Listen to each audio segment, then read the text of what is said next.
This is my first time talking to you, obviously, but I think this is the first time I've ever seen the Office. I assume that you're in Hutto right now. Yeah, Yeah, the orange looks great. God, it's looks awesome. All right. appreciate it. Yeah, it's a great setup here. They got the burnt orange, or they call it the Hutto orange, but it's basically that shade of Texas orange. So definitely plays really well in this area. No, I got to do my research because I'm curious how the hippo was chosen as the mascot. That's such a peculiar animal for Texas. Yeah, there's a long story, old story of I guess like a circus crew left a hippo, I want to say, in kind of in an area, and then there was a hippo in the area, and that was kind of how it originated. That's that's crazy. I'm gonna have Yeah. to find that on moment in time. Uh, but yeah, no, I appreciate your time. I appreciate you sitting down with me. Obviously, I messaged you about talking about Chris Jimerson, who's now at UNT, and just as an update, I talked to Coach Morris today, and he's continuously mentioned as a possibility for the team's starting quarterback, which is insane for a true freshman. Um, but I just want to start off my first question, which obviously you being his offensive coordinator, I'm curious about your thoughts on the quarterback position and your football philosophies on that position. Yeah, I think, your quarterback is vitally important to your team's success, and I think your quarterback has to be one of the most squared away individuals on your team. It can be really the heartbeat of everything that you do can run through your quarterback, because in today's game, more than ever, as much as people say defense wins championships, really nowadays that offense is going to help propel you to new heights, and you got to have a guy, back there that can really help you be successful, especially in that offense. Specifically with North Texas offense, quarterback's going to be vitally important to that. And it was vitally important to us as well. So, philosophy wise, you want to have a guy that not only is talented, but also can do the right things both on and off the field. Has good personality, gets along with his teammates, and is somebody that's going to be relied upon to hold the weight of the team at all moments. So, someone who's not afraid of the moment and won't crumble under pressure is a big part of it. Putting a lot of stress on that kid, making sure that he's prepared for those big moments because eventually the game's going to be on the line and it's going to be up to him to make a play, and they got to be ready for those opportunities. Absolutely. I'd love to start with the two segments of that you just mentioned. So at least on the field, for your offense in particular at North Crowley, how would you kind of describe, I don't know, the most important things that Chris was responsible for at that quarterback position? Yeah, I think what some of the most important things with Chris was, during the week, just trying to figure out what Chris liked the most as far as, past concepts, game plan things, what he was seeing. We worked really well together over our time and just trying to get his feedback and his input on what we could do to get him to play at the highest level. So we've been trying to. Um, we were always trying to interact and try to get him involved in that process. So that was huge. And then Chris, was involved with, things, trying to get us in the right place, trying to make sure that we are functioning at a high level, and then just communicating adjustments on the field in game was a big part of it because, there's only so much that we can see from on the field without necessarily, being able to go through the video like you are able to at the college level. We can do it from the press box, but coaching from the field, it's really important to get his perspective and what he's seeing from down below because that provides us a lot of insight and what we can do to adjust and make the game plan better and just continue to help optimize performance. Yeah, and he was a pardon me. He was a 4 year starter at North Crowley, and so I'm just curious your thoughts on his ability to do exactly what you just said, communication and in terms of managing that offense. Yeah, obviously everything grows better with time, and I think our relationship grew with time as well, and we just kind of got to know each other really well and how our offense ticked and how he ticks and what he was good at. And by year three, with us being together because he played his freshman year with a different staff, I think we were hitting on all cylinders. I think he knew what I was looking for, and I knew what specifically he felt comfortable with, and we tried to create those plans to make those things the most effective game plans that we could going into the game. And Chris handled those things really well. And like I said, we tried to maximize his skill set and try to take advantage of what, his great abilities, both with a really strong arm, but also, a lot of savviness in the pocket and being able to move around. But, Chris was very much a pass first guy and wanted to survey the field and really show people that he could really attack the ball vertically. But played with great accuracy. It really grew over the years, and he was just making really good decisions as a senior, and saw his completion percentage jump up, over 60% as he finished up his senior year. Absolutely, yeah. So in those years, in those 3 years that you had with him, how did you kind of design that offense to, complement his strengths that you were just kind of talking about? Yeah, I think one of the things, because like I said, he was very much like wanting to be a pass first guy. What was making the progressions simple for him as far as just like how can we attack teams, without having to go through necessarily full field progressions all the time. How can we get them on the right side of reads, so that way he's seeing maybe half the field instead of having to look at the full field. So cleaning up some of the pre-snap things and then getting him into the right plays. I think was a big part of designing the offense, but also, not being naive to the fact that he was an incredible athlete, using his legs, using his vision as a runner, as a big part of our game plan. We weren't going to run him a ton, but it was a part of what we did. And it was something that I know defenses were really worried about him when he broke the pocket. So, building that into our plans, I think, was important. But I think with Chris, he did a really good job, especially the last 2 years, staying in the pocket, being strong, being a really solid passer. So I think a lot of the game plan shifted over time and just continued to get more comfortable in the pocket back there. And, just designing the pass game in a way where he could still attack the field vertically, but he always had some outlets and some check downs to be able to work with as well. Absolutely, yeah. Um, yeah, you kind of alluded to it earlier, but at one point, Chris was recruited as a wide receiver because of that innate athleticism that you were talking about. You mentioned just now, obviously, that he was pass first and he wanted to play that quarterback position. During that period of time where he was getting offers to switch positions, what was your advice to him, or if you gave him any input at all?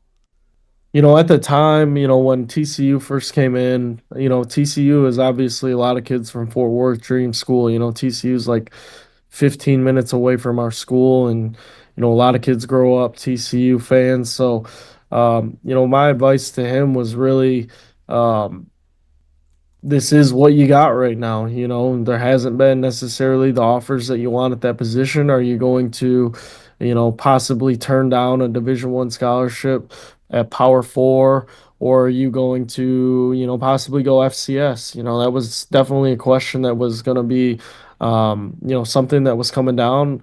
But one thing that we commented to him and we advise a lot of our kids to do is, find a place that you're really comfortable with and lock it in. And then if something else changes, then, you can always decommit, and you can always make those decisions. So, when Chris made the decision to commit, it was kind of within the mindset of, I'm going to go make plays and I'm going to continue to grow and hopefully somebody gives me an opportunity. And, North Texas finally did give him an opportunity along with a few other schools that spring. So, it ended up working out, but at the time, I think the best advice for him was definitely, lock in what he has and then just keep playing. The good thing for him was he still had a senior year and he still had an opportunity to go prove it on the field, versus being a senior who's about to graduate, whose playing time in high school is done, and they're not really gonna work any more offers in. So, our best advice was lock it in and then go play your senior year as best you can, and hopefully somebody gives you an opportunity to play at the next level, play quarterback at the next level, and thankfully somebody did. Yeah, I love to hear your thoughts about the way you perceive his athleticism, because obviously, TCU saw that ability and wanted to see it translate to that wide receiver position. And this is kind of symptomatic of that whole North Crowley team, but it seems like junior to senior year for everyone on that team that really had breakout years, no one was really expecting, or at least didn't have as high of expectations, or you guys weren't as on the radar as much. Why do you think that is as well? Yeah, Chris has an elite athletic ability. He had this innate ability to never really get hit hard. You know, he was always, ducking out of the way or finding ways to maneuver through where he never took a big hit.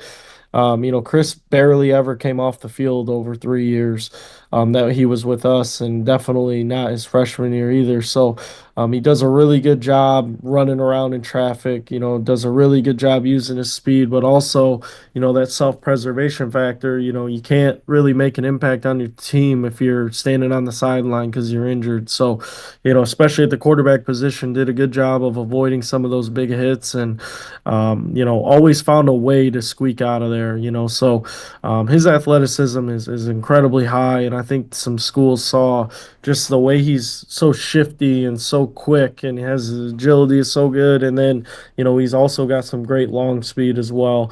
A sub 1100-meter dash as a junior going into his senior year. That was big for him to post those numbers and get those times out there. But, as far as the kids kind of coming in under the radar, I think there was a lot of things building going into into our last year, but there was definitely some guys that burst onto the scene. Obviously the big one was Quentin Gibson, who went from very much unknown to a big time player, national player of the year. I think with him, in like a lot of places, at just some point it clicks, in a lot of different ways, and I think he was a guy that was possibly ready to step into a bigger role as a junior, but we had some senior receivers who were also playing big roles in our team, and we had three pretty good ones that year. So he just kind of fell into a backup role, and he still did some good things for us throughout that year as a junior, but going into that summer, he really took a step, and I think he'll even tell you this. I think things just changed for him a little bit. I think he locked in and really focused. And, I think his mentality more than anything, the athletic ability was there, but the mentality between his junior and senior year, I think, was completely different. And he locked in, his focus was great, and he had an opportunity and he wasn't going to let it pass without taking advantage of it. Absolutely. I'd love to move to what you were talking about earlier with the off the field side of Chris and those strengths. Um, 4 year varsity starter obviously has to mean something to be able to start at all 4 years. Um, what do you think that kind of says about him, and how would you kind of evaluate his maturity as a high schooler? Yeah, definitely started out like a lot of kids, little immature, just growing into it, big man on campus, finally his opportunity, and um,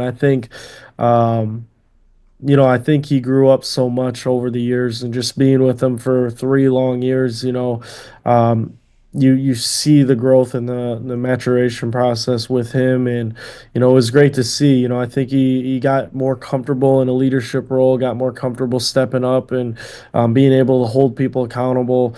I think it wasn't necessarily uncomfortable as a sophomore. Just it's like you never know when you're supposed to step in or when you're supposed to do things. And I think leadership became more natural to him as a junior and a senior, and really took charge of that. But off the field, great kid, took care of his business in the classroom.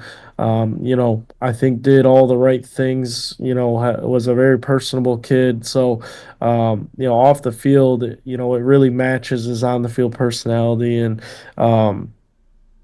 definitely got to see a big time growth process happen. But, I think he put in a lot of work as well, putting himself out there and feeling more comfortable in big group settings. And, the other thing is, too, is like holding your teammates accountable. I think that's a big step and definitely a big area of growth for high school kids is being able to, basically tell your friends to get in line, which is not always the easiest thing to do as a high schooler.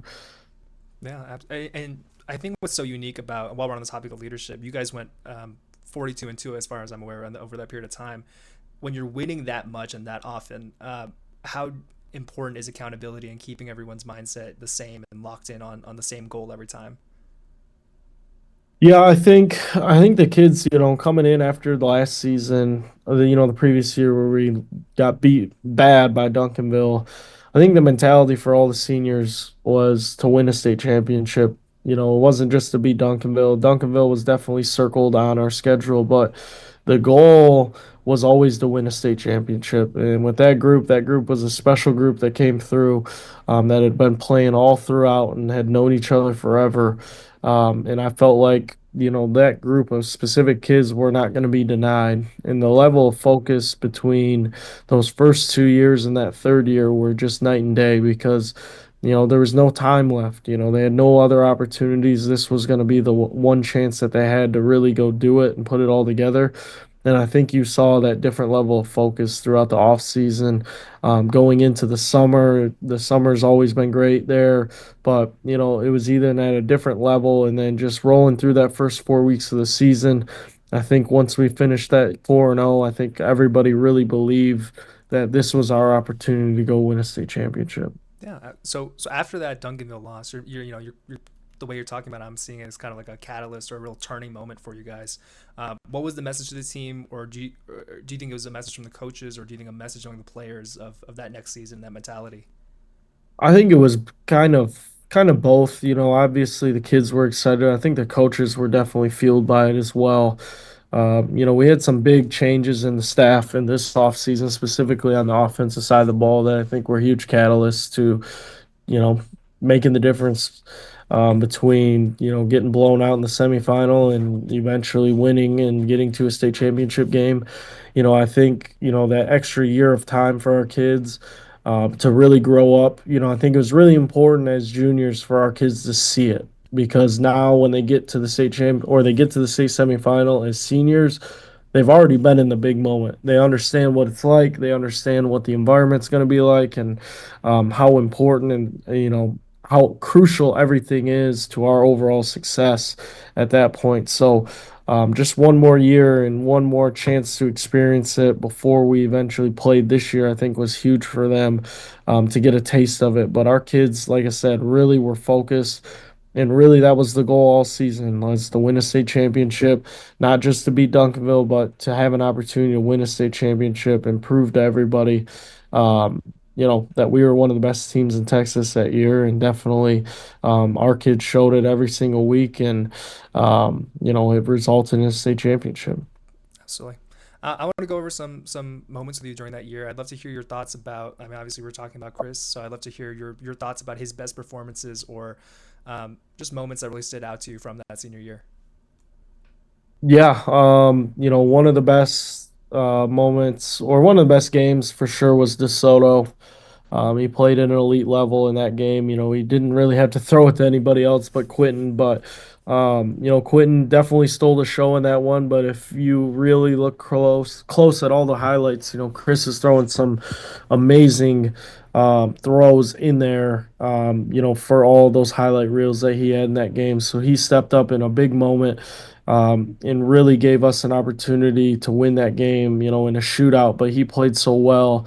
Um, you know, Throughout the season, he had some really, really amazing performances. I think definitely his game against Duncanville, towards the end of the game, he was dealing with some big time cramping, but was battling it out, doing what he could to help his teammates. But he played really well, made some great decisions in that game that really helped us.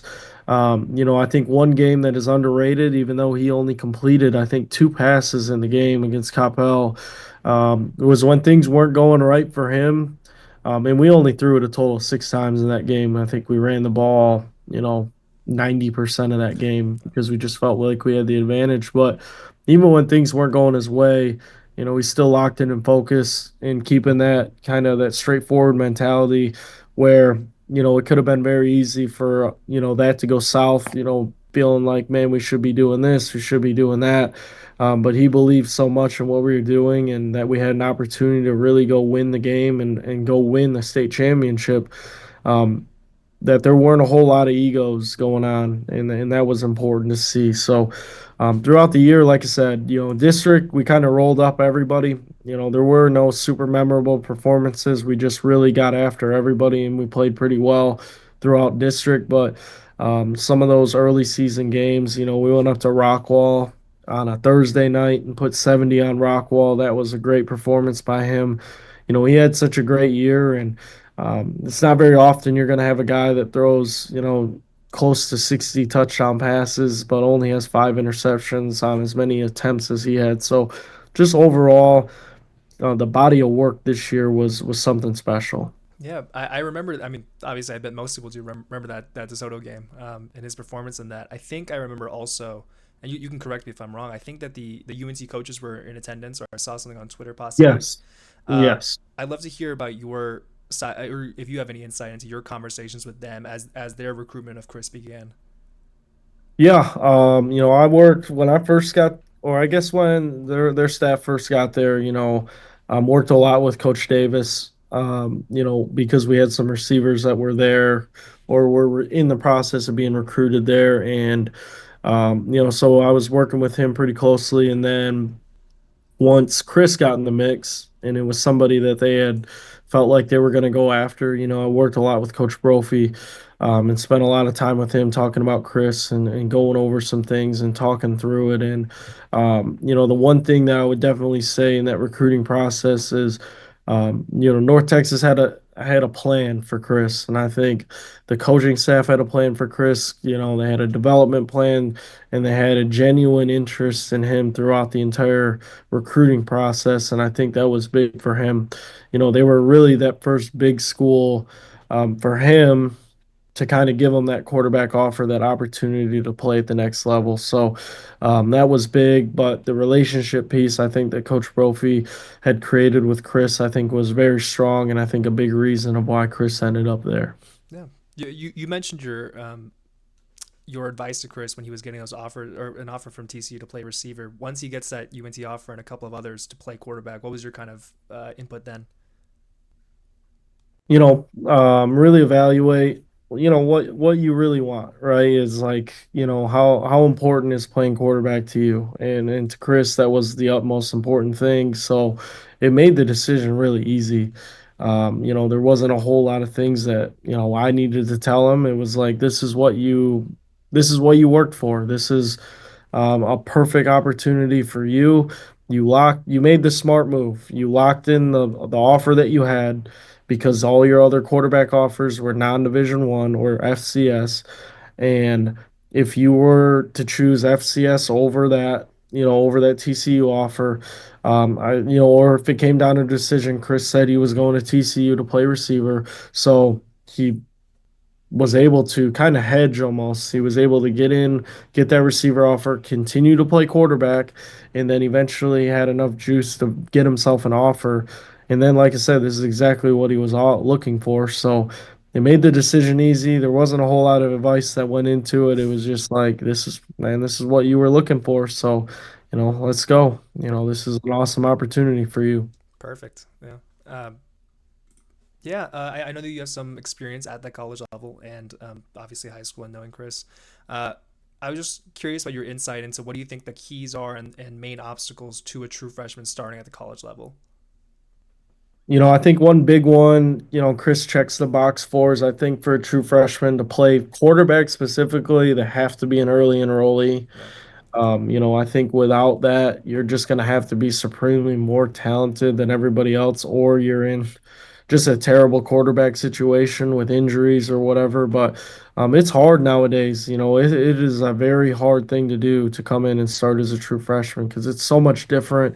The game speed, there's so many different things that you got to get ready for. There's so many things they want you to do as far as your development, your body, getting your weight right, doing the things, getting used to the offense, all of that stuff is generally going to be a big change. So, that is a big part, but as much as you can, you're going to have to adapt to new situations. You're going to have to handle adversity because you're not going to step into success right away. If you can handle those things and have a right opportunity, you have a chance. But ideally, unless you're just, like I said, supremely more talented, it's almost better in most situations to not have to start a true freshman, which isn't the worst thing in the world. Getting a year to develop, grow, sit, listen, learn, and then really hit it in the spring and get your opportunity, I think isn't the worst opportunity in the world. But, Chris is a competitor. He's going to, give it all he's got, and he's going to do a really good job. And, you know, everything may, where however it works out. I know Chris is locked in and is focused. So, whether it's this year, next year, down the road, I think one day he's going to have an opportunity to start and have an opportunity to play at a high level. Absolutely. Uh, one of his biggest knocks, right, I think, is going to be his size, considering that he's just a little undersized at that position. As an offensive mind, I'd love to hear your thoughts on the quarterback position in terms of size and possibly what size is just possibly too short to play that position. Yeah, I think one thing with him, like I think he's right on the border of probably about as short as you would want him. I think he's probably right there. And that's not to say that there can't be, you know, everyone wants to say, oh, everyone's first comparison is always Kyler Murray, right? Well, Kyler Murray is the exception, right? There's not a million Kyler Murrays walking around, and all the undersized quarterbacks you're trying to compare him with are not Kyler Murray, So, that is probably not the guy you want to bring up when you're talking about short quarterbacks, but it just naturally happens. But, the one thing that I say that Chris had a leg up on as far as undersized guys goes is that he was playing at the 6A level in front of a Power Five offensive line, playing against elite competition, and he's making plays all over the field. He's doing everything. He's making throws from the pocket. He's making throws on the run. He's dynamic athletically, all of those things, and he's got an elite arm. All of those things are big factors, but like it's just one of those things recruiting wise. Like it's not like Chris just became short, right? He's always been short. So throwing for all those yards, it's not like, he was it's not like his body changed overnight. It's not like he became 6'1" this year and started throwing for all those yards. He was probably 5'9" for all of it. So, Chris's opportunity to do all this, I think, was through a ton of hard work and, sharpening his craft, as much as he could and getting prepared for an opportunity. But the size factor, I think it can't be ignored. But you also, if you're short, or undersized, you got to have other skill sets to go along with it. I don't think you can be a pocket passer and be an undersized guy. It's going to be hard. You're going to have to provide a little bit more to kind of offset it because at some point it may be an issue.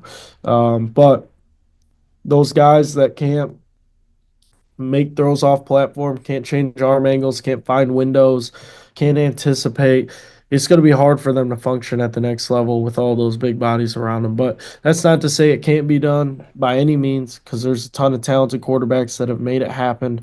But if there is a time, now is the time to be more of an undersized guy because of the way the offenses are shifting. But like I said, you may need another trait that goes along with being a great passer if you are undersized. I think as you get taller, you can probably get away with being more of a pocket guy. But if you're an undersized, you're going to probably need to be somewhat mobile for you to be a take for those guys. But I think competition helps for sure. I don't know if Chris gets an opportunity to do this if he's, the same height playing 3A football.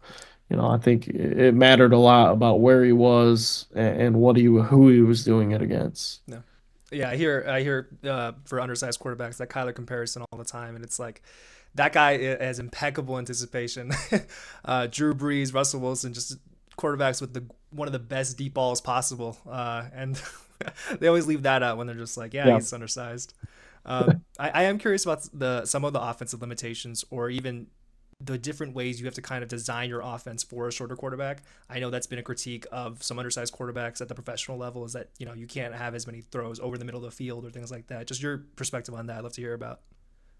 Yeah, definitely the distribution is way different. We're going to work closer to the sidelines, because there's better sight lines. Definitely, if you look at the spray chart and the distribution of catches, we're going to stay on or around the hashes a little bit more, and we're really not as much in the middle of those, like between the hashes.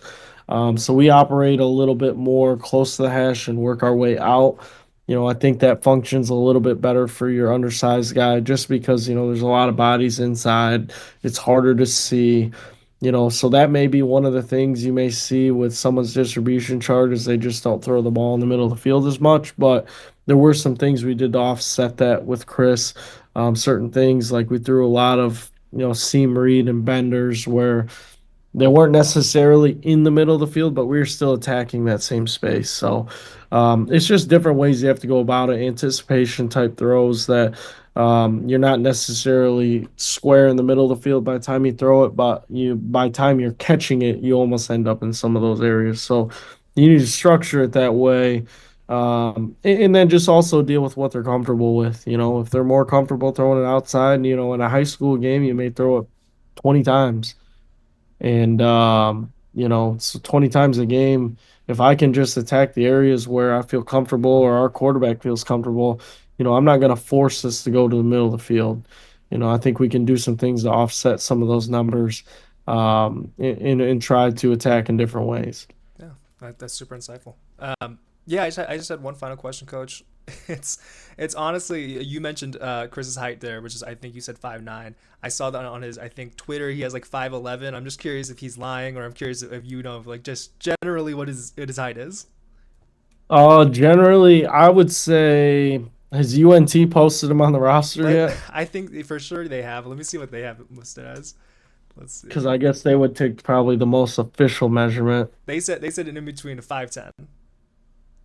Okay, so 5'10" might work. I don't know if they're measuring him with cleats on or what, but Mm-hmm. Chris is taller than me. I'm 5'8", so he's probably not 5'11", but I don't think he's any shorter than 5'9". Gotcha. So he may be right in that honey hole. It's always funny. Every person that says they're 5'11" are always actually like 5'9". But Chris is definitely. The one thing that is funny about height is like you don't get measured, you don't play the game with no shoes on. So when he has cleats on, he probably is 5'11". So I guess we'll give him the on-field 5'11". But you know that extra inch, I think he'll take that dynamic speed that he has, and a ability to move around and do those things. So I think Chris probably does come in around 5'10". I will say I saw him at the ring ceremony. That was in May, but he's actually gained a lot of weight. Looks good, is filling out pretty well. So I'm really excited to see what he looks like this fall. And even if he doesn't get an opportunity to play, he's going to grow. They're going to do a great job developing him. And, I just can't wait to see, where this kid ends up in a few years. Because I think he's going to take advantage of every opportunity. It's just who he is. He's a competitor. And I think they have a great staff up there at North Texas that are going to take care of him. Yeah, perfect. Yeah, I was going to give you an opportunity to essentially just do that, which is, summarize your thoughts on him. Yeah, I know a lot of UNC fans are super excited. They kept up with what he was able to do this year. So, yeah, that's pretty much all I had. Let me turn